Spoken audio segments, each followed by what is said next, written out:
It's crunch time in the race for mayor of Chicago as candidates try to reach still undecided voters. WGN's Maggie Carlo is live on the north side where Mayor Emanuel is hoping to grab enough votes to avoid a runoff election. Maggie?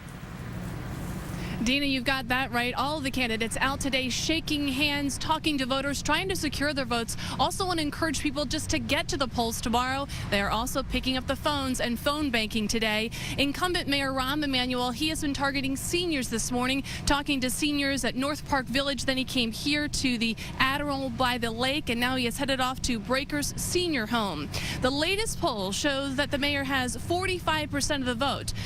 Not quite close enough for that 50% plus one that he needs to avoid a runoff in April, but he is hoping that he's going to get there tomorrow. The mayor's closest contender, of course, Jesus Chuy Garcia. Now, Garcia's only polling at 20% of the vote, but he's hoping that he's going to force the mayor into a runoff because he gets just enough votes to do that.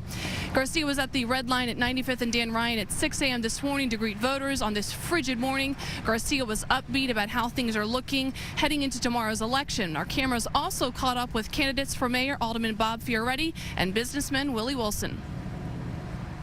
We've got neighborhood activists, labor unions knocking on doors, making phone calls. We're headed to a runoff. We have a strong organization. People are very enthused. We picked up a lot of momentum over the past week, and our goal is to get into a runoff. I'm going to be phone banking. I'm going to be knocking on doors.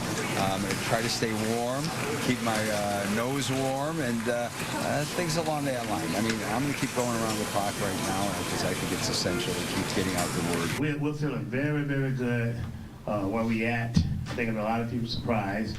We also went to Chinatown. We spent Saturday in Chinatown.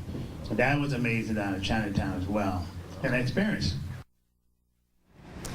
It's the word that you keep hearing these candidates saying besides the mayor, runoff, and that's what they're hoping for. Now, if you are not going to be able to vote tomorrow, you actually can go to the Board of Election today until 5 and do what's called an in-person absentee ballot. Now, if you are holding on to one of those paper absentee ballots, you've got to get it postmarked today. If it's not postmarked today, postmarked tomorrow, it doesn't count. Another candidate in this race, this crowded race, Doc Walls, he's also got a full day as well, including several radio interviews. And it's worth mentioning that this race is one that the country is watching. In the last few days, I've read an article in the Wall Street Journal, also the New York Times. People around the country want to see what Chicago does tomorrow on Election Day. We're on the north side. Maggie Carlo, WGN News.